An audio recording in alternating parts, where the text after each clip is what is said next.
monde, c'est Marshmallow LPS. Aujourd'hui dans cette nouvelle vidéo, encore un petit unboxing sur les Pet Shop G7. Et oui, j'avais dit que je reprendrais en février et finalement j'en ai trouvé dans les Smith Toys, alors j'ai sauté sur l'occasion parce qu'ils avaient les duo packs. Alors dans mon Smith Toys, ils avaient vraiment tous les duo packs. Alors j'en ai pris que 2, évidemment, on reste raisonnable. Je préfère prendre au fur et à mesure et pas tout d'un coup parce que c'est quand même un sacré coût budgétaire, si vous voyez ce que je veux dire. Mais c'est toujours moins cher qu'à King Jouet, donc c'est l'avantage. Ils avaient pas les blind box, mais j'ai vu qu'ils avaient un playset qui m'intéresse énormément avec un petit bulldog français et j'espère que je pourrai le choper début février s'il est encore en rayon. Puis bah voilà, donc vous aurez potentiellement des unboxings en février aussi. Donc de toute façon je vous tiendrai au courant sur Insta, alors n'hésitez pas à me suivre là-bas si ça vous intéresse. Et sur ce, je vais pas plus parler, puis bah on commence tout de suite.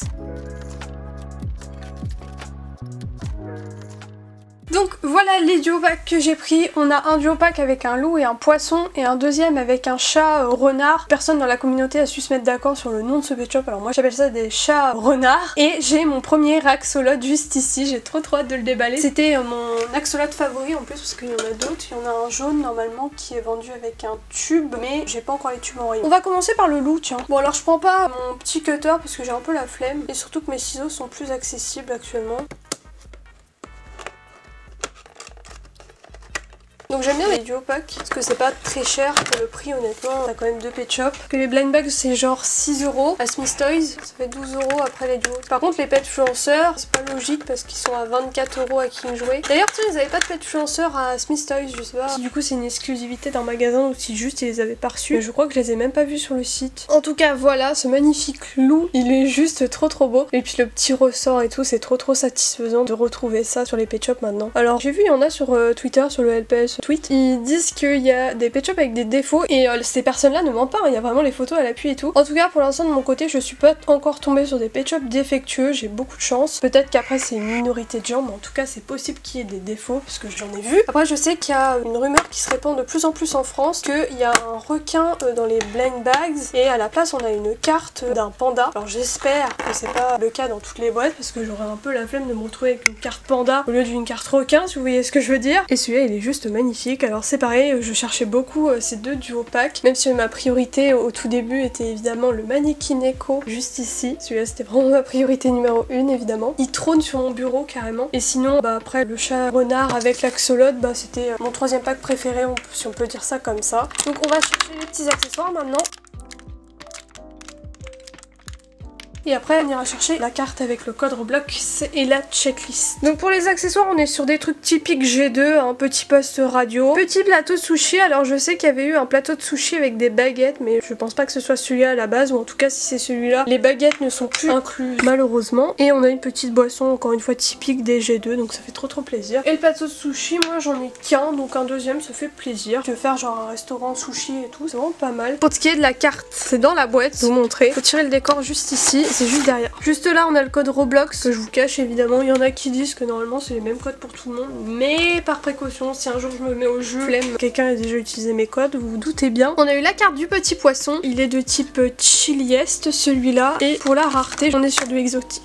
Et il est level 2, donc c'est par rapport à la checklist. Et je vais vous montrer la checklist avec tout ce qui est rareté et tout qu'on peut trouver par rapport à la carte. Donc je vous laisse mettre sur pause si jamais ça vous intéresse. Du coup pour les cartes en tout cas personnellement j'ai eu le poisson, j'aurais bien voulu le loup, mais je sais même pas si cette carte existe. Alors si jamais quelqu'un a eu ce pack aussi, bah n'hésitez pas à me dire si vous avez eu une carte poisson. Bon écoutez, on passe à la suite. Donc deuxième boîte, j'ai trop hâte de voir l'axolotl parce que j'ai l'impression que les gens soit ils l'aiment soit ils l'aiment pas, alors c'est vraiment 50-50. Moi personnellement je sens que je vais l'adorer, mais il y a beaucoup de personnes qui le vannent, genre en mode il a un gros fond. Alors moi j'avoue je fais partie de ces personnes qui le vannent un peu, mais je l'aime beaucoup, hein. C'est de l'humour sarcastique, hein. Il est vraiment trop mignon, mais vous voyez il me fait rire en même temps, il a vraiment une tête de golemon, je sais pas. On va commencer par celui-là. Il me fume de rire, vraiment c'est trop. Mais écoutez, pas de défaut de fabrication sur celui-là non plus de mon côté, il est trop drôle, il me tabasse de rire vraiment, je le valide entièrement, petit ressort, tout. Effectivement il a un gros front, on peut le dire, et je pense que si on fait des photos avec un appareil wide angle, genre pour les stories et tout, je pense que ça peut être trop drôle. Faut que je fasse ça, tiens, après. Bam. Le petit chat, j'en ai pas beaucoup de cette forme là, ça fait plaisir d'en avoir un nouveau. Putain la corde elle lâche ça, sérieux, c'est quoi ça?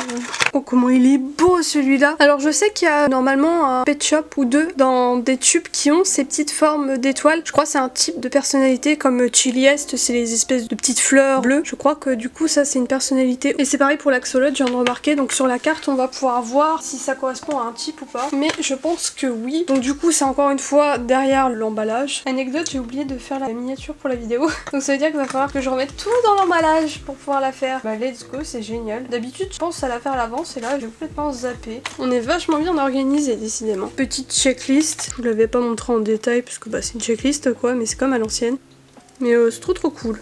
Le petit code Roblox et on termine par la carte. Donc ouais, c'est bien une personnalité je pense parce qu'il y a encore les petites étoiles comme ça. Fanciest. Le plus chic, voilà, je m'en souvenais plus. Je sais que le mannequin Neko qui est dans les tubes, il y a ce petit logo Fanciest, donc j'avais jamais capté que c'était une personnalité sur le coup. Je pensais vraiment que c'était unique à ce tube là, mais en réalité non, j'avais juste jamais fait gaffe. En tout cas celui-là ils sont Fanciest et c'est trop cool. Lui du coup je sais pas trop ce que c'est comme personnalité, on croirait Chiliest, mais du coup le loup lui il a pas de trait de caractère. C'est peut-être pour ça qu'il n'y a pas de carte pour toutes les figurines. Ah bah non, puisque le mannequin Neko il a pas de trait de caractère dessiné sur lui et puis il a eu sa carte. Non bah je sais pas comment ils ont déterminé, bah l'axolote par exemple il aura le droit à sa carte, mais pas le chat. Puis pareil pour le loup, lui il a pas le droit à sa carte, mais le poisson oui, je sais pas comment ils ont déterminé. Bon en tout cas peut-être qu'on en saura plus un jour, mais c'est trop dommage. Par contre parce que par exemple moi je voulais la carte de ce chat là et la carte du loup et du coup bah j'ai eu les deux autres. Faut croire qu'elles n'existent tout simplement pas, ou alors si ça existe et bien c'est juste aléatoire et c'est un peu con. Donc bon c'est le seul truc que j'aurais à reprocher, sinon vraiment ils sont juste incroyables les pet shops. On va prendre les petits accessoires, j'ai failli les oublier. La preuve, j'ai été chercher la carte avant d'aller déballer les accessoires. On fait tout dans le désordre, mais tant que c'est fait, finalement, est-ce qu'on s'en foutrait pas un peu?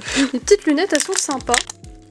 Juste là on a une petite coquille avec une perle dedans, ça doit avoir un nom bien spécifique. Bon du coup j'ai pas trouvé le nom exact du coquillage, j'ai cherché vite fait sur Google et ça me dit juste la perle de culture est produite par des huîtres ou des moules à partir de billes rondes. Donc bah voilà, vous avez l'info. Je savais pas du tout, mais du coup la perle en elle-même s'appelle perle de culture. Et c'est bien parce que ça peut se fermer, ça j'aurais pas cru. Et c'est vraiment un petit détail sympa, j'aime bien le fait que ça s'ouvre et que ça se ferme, c'est trop stylé. Je croirais dans Genshin là, il y a une nouvelle zone où on peut péter des coquillages comme ça. Enfin c'est même pas qu'on peut les péter, on peut juste les ouvrir et puis il y a des ressources dedans généralement. Donc petit masque de plongée évidemment, c'est parce que c'est sous l'eau que ça se passe. Je sais pas comment expliquer, mais un axolote par exemple ça vit sous l'eau. Après normalement ces chats là ils vivent pas sous l'eau, c'est juste le thème du pack, voilà, chercher comment on pourrait appeler ça, mais c'était le thème du pack quoi. Après tu me diras, tout à l'heure on a eu un poisson et puis c'est pas pour autant qu'ils ont été faire de la plongée sous-marine, alors bon. Et juste là on a une petite boisson, j'aime trop la couleur, elle est trop sympa. Et c'est exactement la même qu'on a vue avec le chat himalayen la dernière fois dans la blind box. Alors bon, ils se sont pas fait chier j'ai envie de dire, parce que la teinte est un tout petit chouïa différente. On est sur du bleu un peu plus foncé à gauche, mais c'est tellement